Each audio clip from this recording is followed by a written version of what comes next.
Не знаю, как у вас, а у меня название No Rest for the Wicked ассоциируется прежде всего с песней группы Cage the Elephant. Я бы, конечно, с удовольствием продолжила разговор о музыке, но на повестке дня у нас все-таки игры. Разработчики No Rest for the Wicked, австрийская Moon Studios, известны прежде всего по дилогии метроидваний Ori. Создание No Rest for the Wicked началось сразу после выхода Definitive Edition первой части, но было отложено на время, так как команда поняла, что ей не хватает опыта, и выпустила сиквел Ori. И вот уже после него, прокачавшись и расширившись, Moon Studios принялась за третий проект, а собственно No Rest for the Wicked. На этот раз в совершенно ином для себя жанре – изометрической экшен-RPG с элементами Souls-like и выживача с собирательством ресурсов.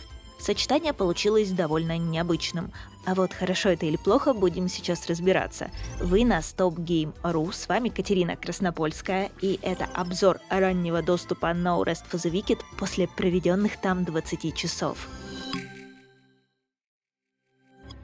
После выбора внешнего вида персонажа, о котором мы еще поговорим чуть позже, No Rest for the Wicked встречает игрока эпизодом на корабле. Буря, на нас напали, все горит, и герою приходится прокладывать себе путь через врагов и просадки FPS. Сцена, кстати, напоминает «Принца Персии». Но если в Warrior Within нас встречает сексуальная Шади, то тут главная противница куда более скромная по внешнему виду, хотя бунтарка еще та. Основные события игры разворачиваются на острове Сакра, где вовсю разбушевался мор, превращающий людей в монстров. Но не ими одними. У нас есть еще политические интриги. Старый король умер, и на его трон взошел принц, у которого на лице написаны злодейские умыслы. И есть не менее коварная инквизиция. Так вот, с корабля мы попадаем на бал, то есть на тот самый остров, без оружия и прочего нормального снаряжения. И первый час-полтора мы должны бродить по берегу и прибрежной крепости и убивать всех, кто встанет у нас на пути. Я считаю, что начало игры максимально непродающее, потому что первая лока очень невзрачная, на ней постоянная ночь и дождь. Кто-то скажет «атмосфера». А я скажу, ну не видно же нифига у вас, что вся игра такая будет, учитывая, что корабль тоже плыл во тьме. Оказывается, нет, не вся. И No Rest for the Wicked — это очень красивая игра. Стоит только добраться до города Сакраменто, как понимаешь, насколько она может быть яркой и сочной. Визуальный стиль тут явно гротескный, персонажи не всегда пропорциональны, но мне такой подход понравился, по крайней мере он выделяет игру. Даже облик героя тут сложно назвать среднестатистическим. На старте нам дают выбрать пол и покрутить внешность немного. Смысла в этом тоже немного, потому что все это будет скрывать одежда. В моем случае даже лица не было видно, ведь большую часть времени моя героиня проходила в огромной шляпе, напоминающей шляпку мухомора. Как я уже отмечала, гротеск тут во всем. Игра вначале не дает нам определиться с классом, но отыгрывать вы будете, скорее всего, воина. По крайней мере, в раннем доступе альтернатив не сказать, что много. Разница лишь в арсенале героя. Что-то медленное и мощное, или быстрое, но уступающее в уроне, или что-то среднее. А можно вообще взять во вторую руку лук. Здесь он почему-то не рассматривается как основное оружие, и стрелять придется тоже второй рукой. С каждым новым уровнем нам дают 3 очка для прокачки характеристик. Их можно вложить в силу, ловкость, интеллект, веру, здоровье, выносливость. Практически классический набор. Разве что харизмы нет, потому что наш герой так-то безмолвный. Сперва вообще непонятно, что стоит прокачивать, а что нет. Характеристики типа силы, ловкости и интеллекта дают возможность пользоваться более крутым оружием, но об этом ты узнаешь уже не на первом часу. Здоровье увеличивает ХП, выносливость — стамину, то есть число атак, уклонений и блоков, которые способен выставить протагонист, прежде чем выбиться из сил. Грузоподъемность влияет на то, как герой воспринимает вес текущего снаряжения, и от этого зависит, как он перемещается. Есть легкий, средний и тяжелый типы передвижения, и в тряпичных нарядах герой будет куда более проворным, чем в тяжелых доспехах. Но при этом можно прокачать грузоподъемность так, что и в мощной броне герой сможет, если не порхать как бабочка, то вполне себе комфортно уворачиваться от вражеских атак. И вот мы перешли к самому интересному — боевки. Хотя No Rest for the Wicked и выглядит как Диаблоид с видом сверху, игра, по словам самих же разработчиков, черпает больше вдохновения из Dark Souls и Monster Hunter. С врагами в основном придется сражаться 1 на 1. Есть, конечно, и группы, но и там количество скромное. По первым ощущениям, боевка кажется какой-то вязкой, но ты буквально чувствуешь каждый удар, вес оружия, и это очень круто. Это не безумное закликивание врага, а именно вдумчивая игра с блокированием, перекатами, учитыванием стамины и мувсета противника. Особенно первое время, когда свое снаряжение стыдно приличным людям показывать. Я играла на геймпаде, и на нем довольно удобно управлять персонажем. Единственное, сперва смутило, что бег, прыжок через ямы, кувырок — все на одной кнопке завязано. Но со временем привыкаешь. Даже и рядовые противники способны подвести игрока под монастырь. Но настоящая жаришка начинается в битвах с боссами. Они тут по законам жанра большие и неприятные. На этом параллели с Souls-играми можно считать закрытыми, потому что дальше No Rest делает больно иначе. Ну или не больно, это кому как. Во время битвы с боссами особенно остро осознаешь, что расходники, восстанавливающие здоровье еда, бомбы и прочие смазки для оружия, тратятся с концами и не восполняются. Можно только скрафтить, найти или купить новые, что вынуждает быть более бережливым. Смерть тут откатывает не к последнему сохранению, а к шепоту, аналогу костра в Dark Souls. Ладно, одна параллелька все-таки осталась, да. Но шепот может быть активен только один. И он связан с Сакраментой, и может перенести нас в город и обратно, но не между другими открытыми порталами. После смерти герой по умолчанию не теряет опыт или еще какие-то ресурсы, и ему не обязательно сразу возвращаться на точку, с которой связаны неприятные воспоминания, чтобы что-то там собрать. Но не все так просто, теряет прочность снаряжения, и его надо ходить и чинить у кузнеца. Не то чтоб часто, но забывать про это не стоит, да и игра не даст, напомнив о починке соответствующей иконкой. Еще одно важное отличие от Souls-лайков — убитые враги после твоей смерти не восстанавливаются. Точнее, восстанавливаются, но не сразу. В No Rest for the Wicked день сменяет ночь, и на этой смене суток на самом деле очень многое завязано. На локации приходят новые противники, кто-то заново наполняет сундуки, но самое главное, за сутки природа настолько очищается, что обновляются ресурсы. Вырастают срубленные деревья, ели и сосны, наполняются ямки с кореньями, залежи металла, железа, меди. Да, тут есть ресурсы.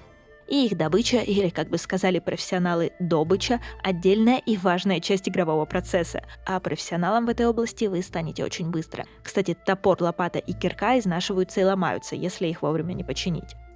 Вышеупомянутые ресурсы нужны для строительства, потому что наш герой не просто воин, в теории еще лучник, маг, нужно подчеркнуть, но и меценат, поставляющий городу стройматериалы.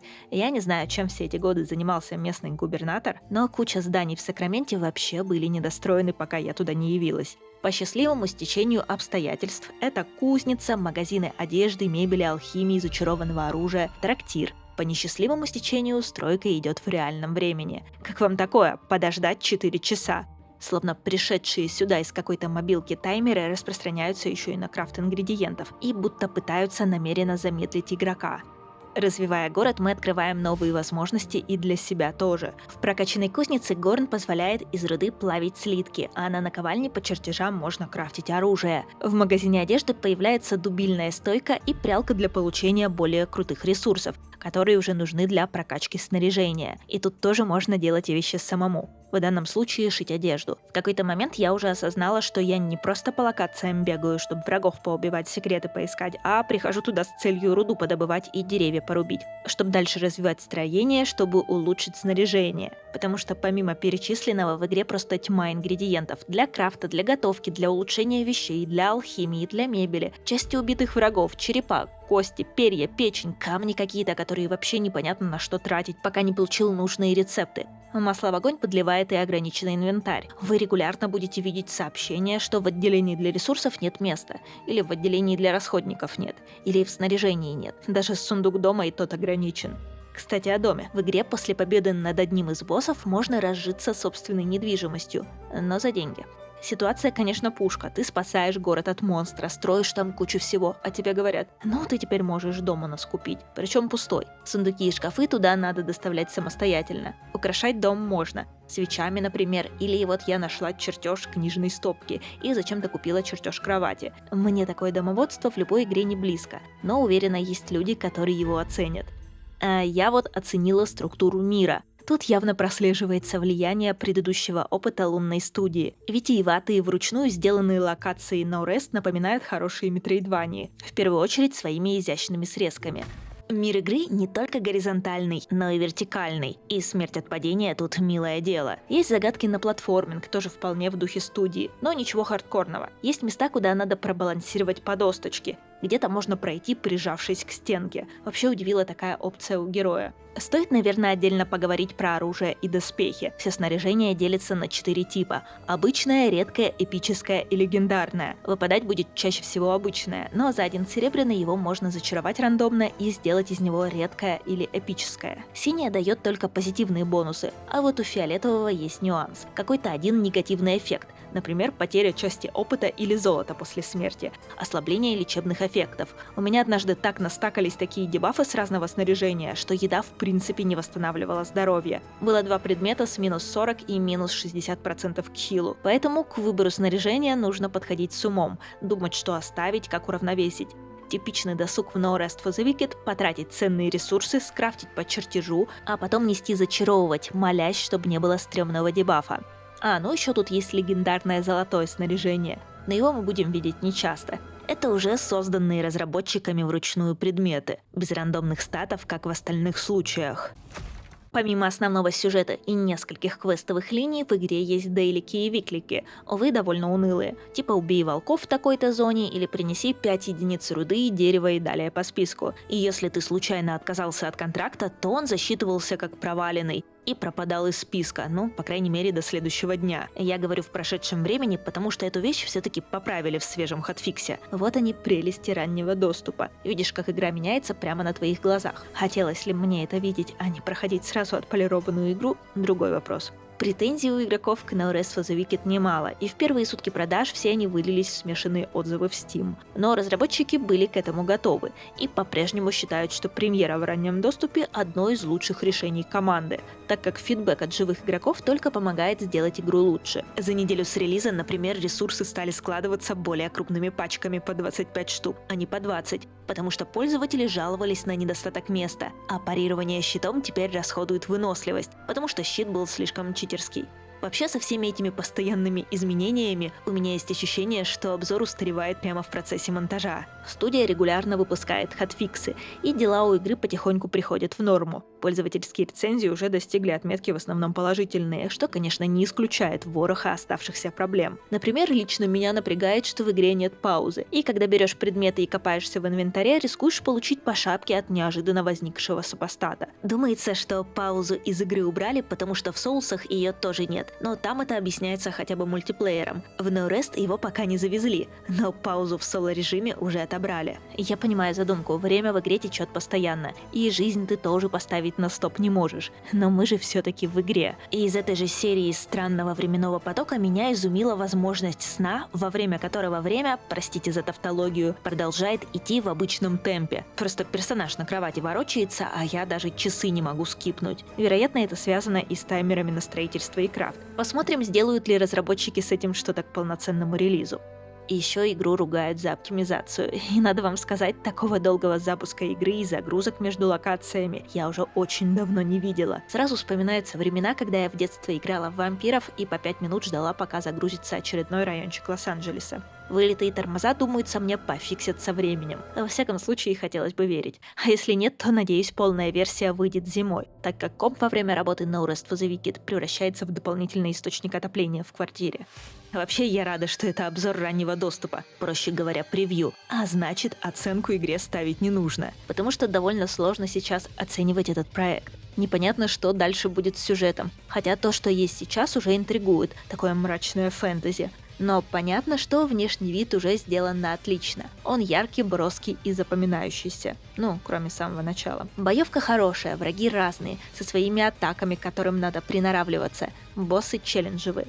Сбор ресурсов при сильно ограниченном инвентаре, такое. 4-часовые тайминги на строительство – это уже за гранью добра и зла. И это я еще не прошлась по мелочам вроде отсутствия паузы, сброса очков характеристик и перенастройки клавиш. В общем, есть что шлифовать помимо очевидной оптимизации. Со временем в No Rest for the Wicked добавят кооператив на 4, новые главы и сюжетный контент. Сейчас пока доступна первая глава кампании и несколько боссов, которых можно пересчитать на пальцах одной руки. Ждут нас и новые регионы, снаряжение, противники и фермерство. И дополнительные испытания и этажи горнила, случайно сгенерированного подземелья, в котором уже сейчас можно коротать время после прохождения доступного на данный момент сюжета. Так что ждем полноценный релиз. С вами была Катерина Краснопольская. До встречи на Stop Game.ru.